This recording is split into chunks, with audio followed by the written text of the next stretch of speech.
ബാംഗ്ലൂർ ചിക്പേട്ടിൻ്റെ ഉള്ളിലായിട്ട് ഒരു cosmetics market ഉണ്ട്. കോസ്മെറ്റിക്സിൻ്റെ മാത്രം ഷോപ്സ് ഉള്ള ഒരു മാർക്കറ്റ്. ഇത് കുമ്പാർപേട്ടിൻ്റെ ഉള്ളിലായിട്ടാണ് വരുന്നത്. നമ്മളിപ്പം ആ ഒരു കോസ്മെറ്റിക് മാർക്കറ്റിൻ്റെ ഉള്ളിലേക്ക് കയറി കഴിഞ്ഞിട്ടുണ്ടെങ്കിൽ എല്ലാ ഷോപ്പിലും ഒറിജിനൽ പ്രൊഡക്ട്സ് ആണോ എന്ന് എനിക്കറിയില്ല, പക്ഷേ അതാണ് ആ ഏരിയക്കാണ്. മീൻസ് ഗനിഗർപേട്ട്, ലൈക്ക് കുമ്പാർപേട്ടിൻ്റെ ഉള്ളിൽ നിന്ന് ഗനിഗർപേട്ട് എന്ന് പറയുന്ന ആ ഒരു ഏരിയയിലേക്ക് കടന്നു കഴിഞ്ഞാൽ അതിൻ്റെ ഉള്ളിൽ ഫുള്ളായിട്ടും കോസ്മെറ്റിക് ഷോപ്സ് ആണ്.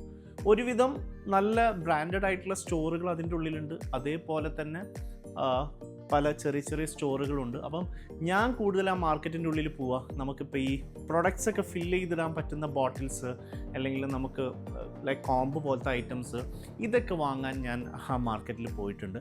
അതേപോലെ തന്നെ പല ആൾക്കാരും മീൻസ് മെയിനായിട്ടും ഇപ്പം ഭയങ്കര ഡെവലപ്ഡ് ആയിട്ട് അതിൻ്റെ ഉള്ളിൽ നല്ല അടിപൊളി സ്റ്റോറുകളൊക്കെ ഉണ്ട്. അപ്പം നിങ്ങളൊരു കോസ്മെറ്റിക്സ് മാർക്കറ്റ് മീൻസ് ബാംഗ്ലൂരിൽ നോക്കുന്നുണ്ടെങ്കിൽ ആ കുമ്പാർപേട്ടിൻ്റെ ഉള്ളിലാണ് ഈ ഒരു കോസ്മെറ്റിക്സ് മാർക്കറ്റ് വരുന്നത്. ഞാൻ എന്തായാലും അതിൻ്റെ ലൊക്കേഷനും കാര്യങ്ങളൊക്കെ ഡിസ്ക്രിപ്ഷനിൽ കൊടുക്കുന്നുണ്ട്.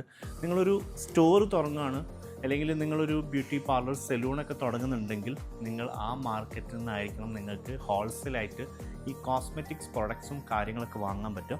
ഞാൻ ആദ്യം പോയപ്പോൾ എനിക്കൊരു ഡൗട്ട് ഉണ്ടെങ്കിലും പിന്നീട് ഞാൻ 1-2 പ്രാവശ്യം പോയതുകൊണ്ട് തന്നെ എനിക്ക് ഒരുപാട് നല്ല നല്ല സ്റ്റോറുകളും അതിൻ്റെ ഉള്ളിൽ കാണാൻ പറ്റി. ഈ ഒരു കുമ്പാർപേട്ടിൻ്റെ ഉള്ളിൽ ഈ കോസ്മെറ്റിക്സ് പ്രൊഡക്ട്സിൻ്റെ അതിൽ 1-2 സ്റ്റോറിൻ്റെ ഡീറ്റെയിൽസും ഞാൻ ഡിസ്ക്രിപ്ഷനിൽ കൊടുക്കുന്നുണ്ട്.